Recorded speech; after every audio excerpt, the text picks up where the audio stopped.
welcome to the Recovery Daily Podcast. I'm your host, Rachel Miller. I'm a stroke survivor and grateful recovering alcoholic. Today, I'm talking about making the right decision. How do I know when I'm making the right decision or what the right decision is? And what comes to mind is when my son graduated from college, and he graduated at the time that COVID was among us. So he did not have an in-person graduation, and he really was it was difficult for him to just set out and find a job because everything was shutting down.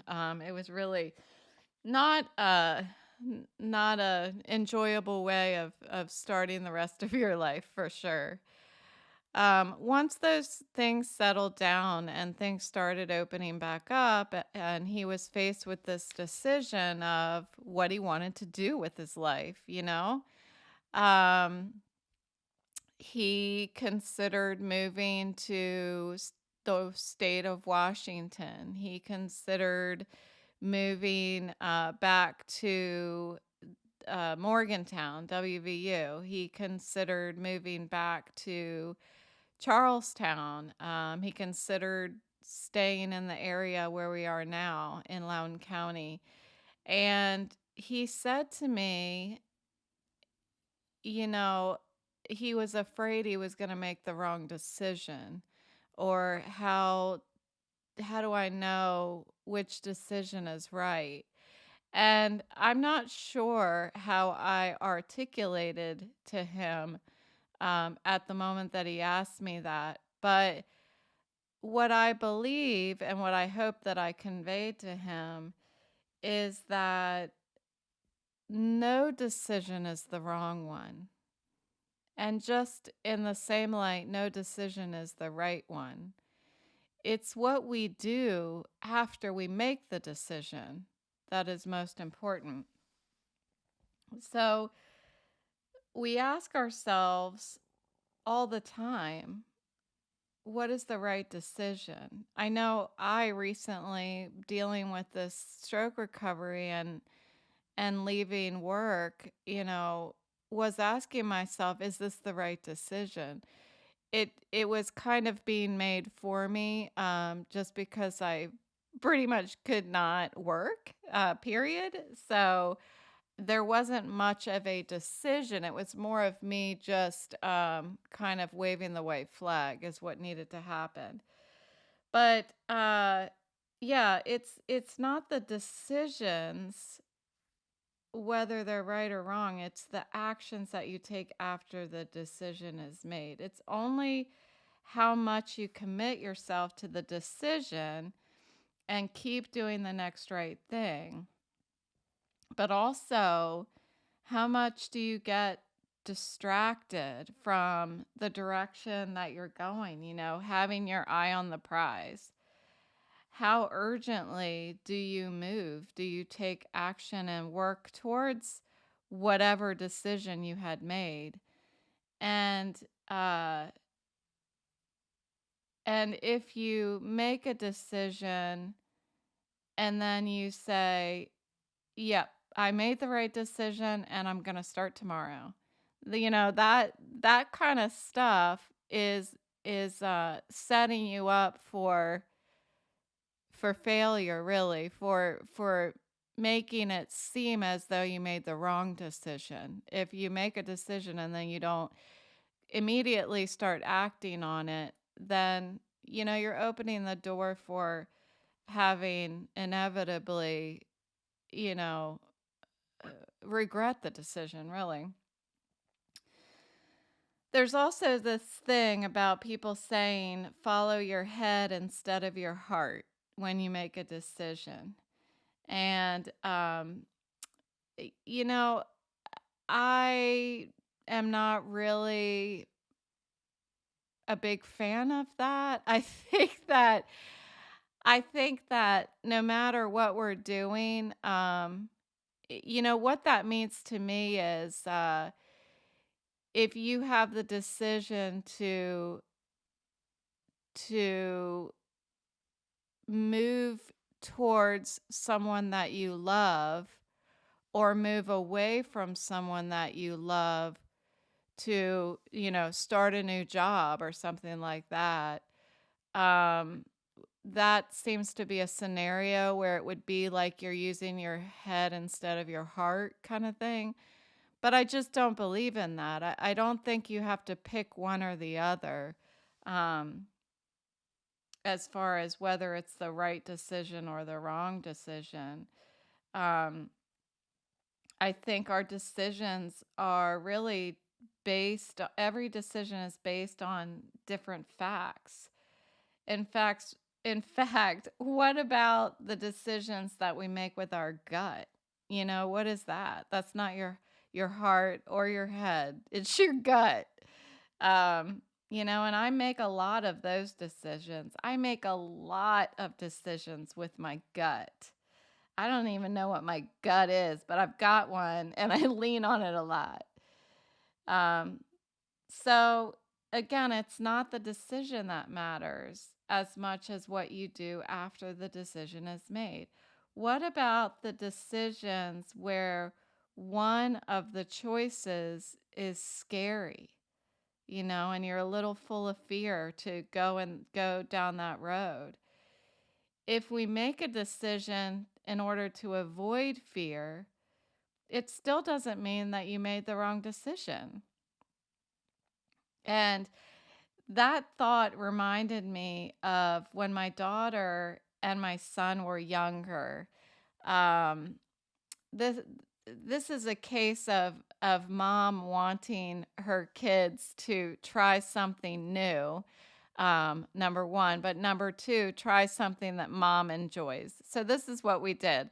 I took the kids to the op- opera house in Charlestown because there was a play, um, and it was auditions. So, any of you who may be a little familiar with me, I did lots of drama. I am a lot of drama, but I also did drama in high school, and I was pretty good at it. And so I wanted to see if my kids would like it. So we went there. My son brought his guitar because he was already singing and stuff.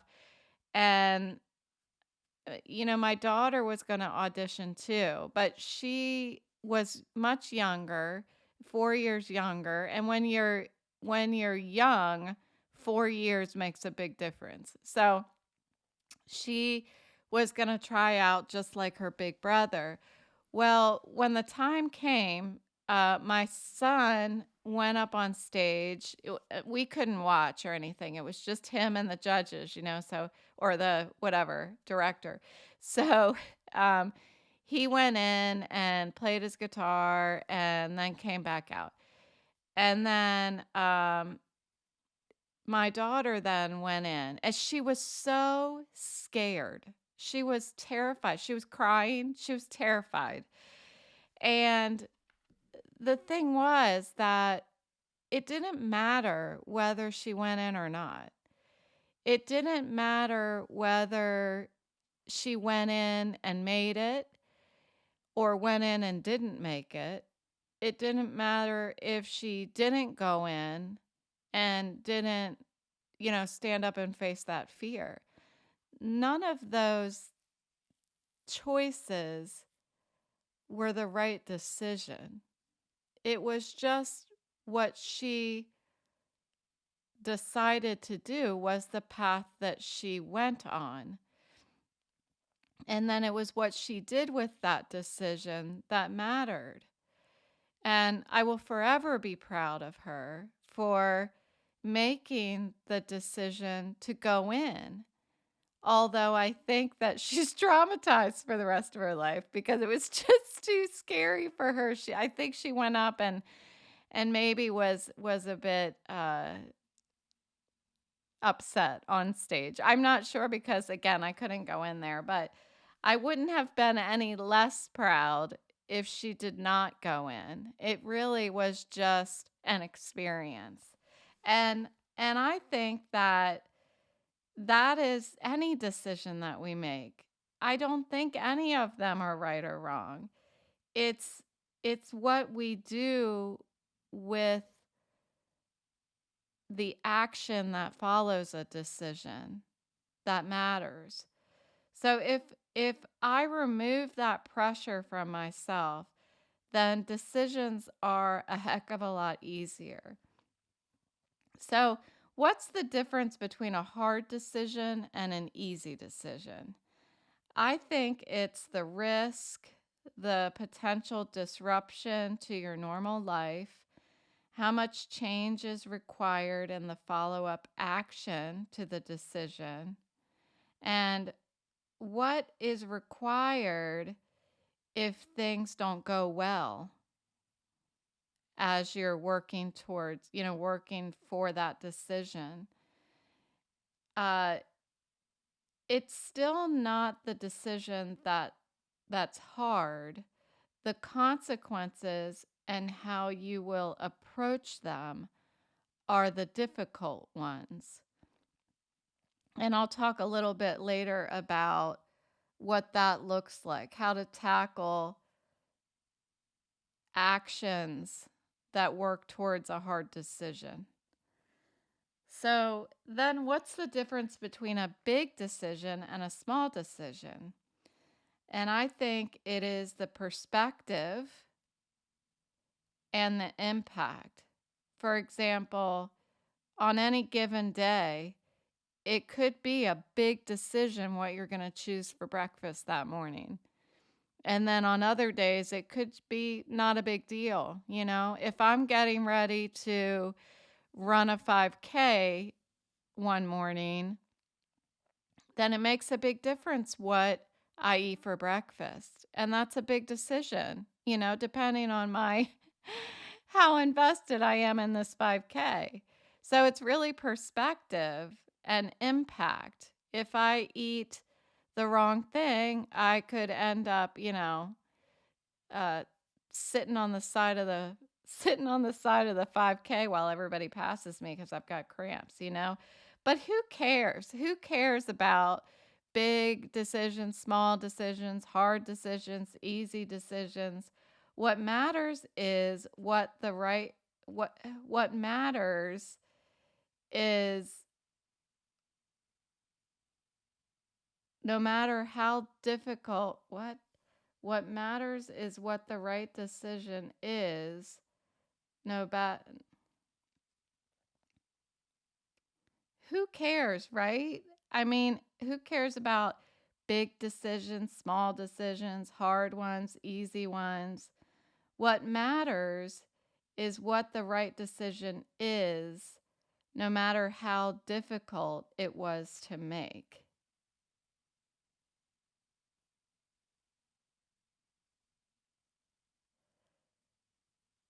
What matters is that you made a decision, no matter how difficult it was to make. There is no right decision. For example, say you got offered the same job from two different companies, and one of them is offering you more money than the other.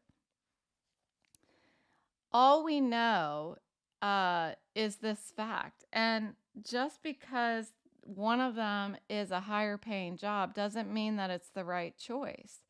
Maybe the lesser paying job is the one where you end up meeting, the partner of your dreams and you're going to marry.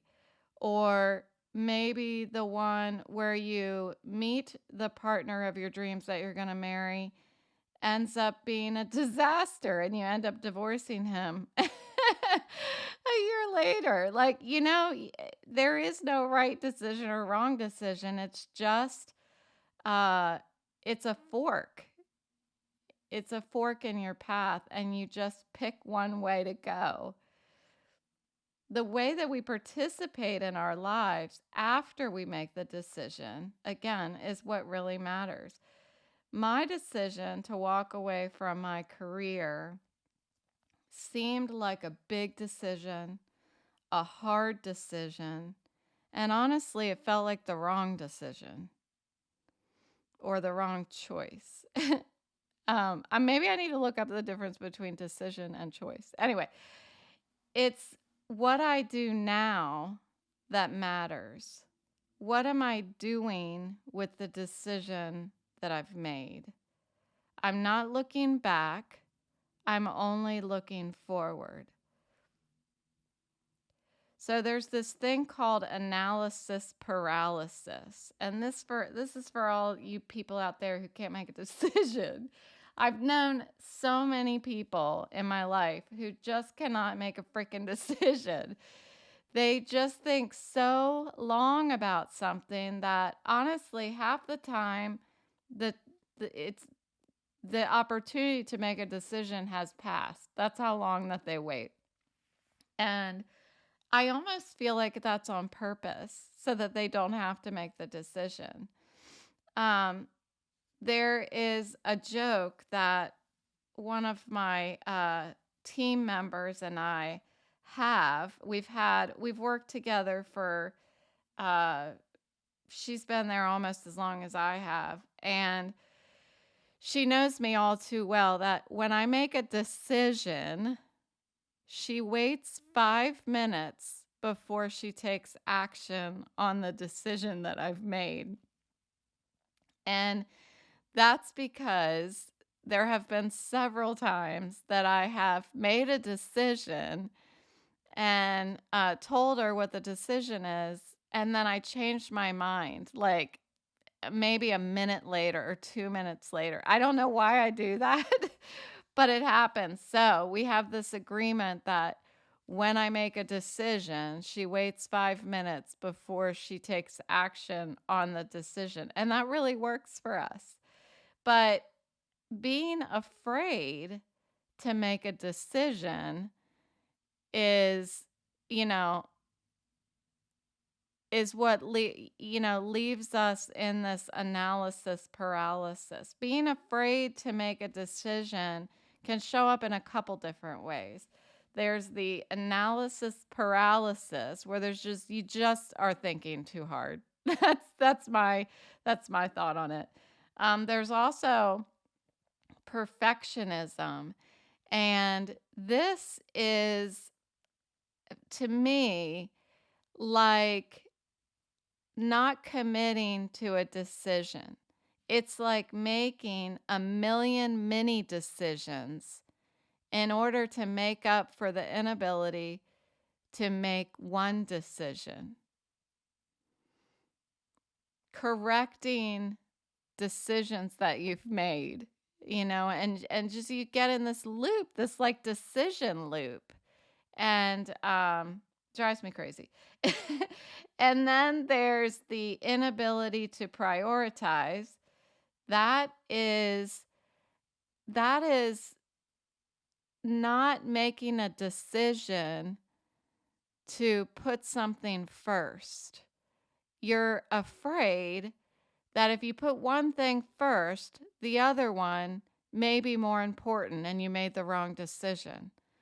So pick one and move forward, so these are, I see them as fear getting in the way of making a decision.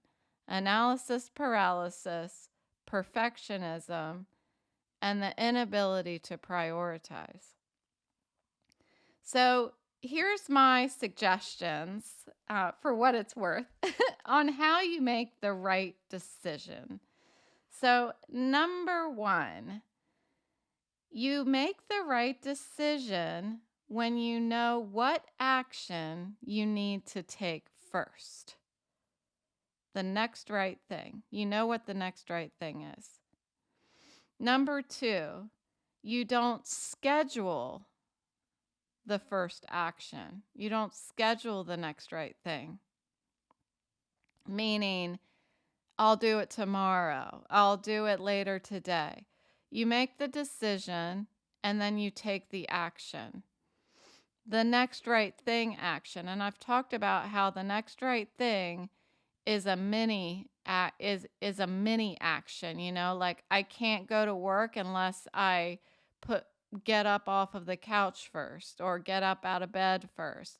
Um, I can't go to the doctor unless I pick up my keys first. So the next right thing. Number 3, you don't ever say, I want to or I need to. You just do. And number 4, you break down the hard stuff into a bunch of little next right things. So if you've got what you feel is a hard decision to make, then you break down the hard stuff into a bunch of little next right things. If it ever feels like the decision you made was the wrong one, guess what? It was just as much the right decision as it was the wrong decision because you learned something. You enriched your life with a learning experience. And there's nothing that can ever be wrong with that. So that's what I have for you today. Thanks for listening, and I'll talk to you tomorrow.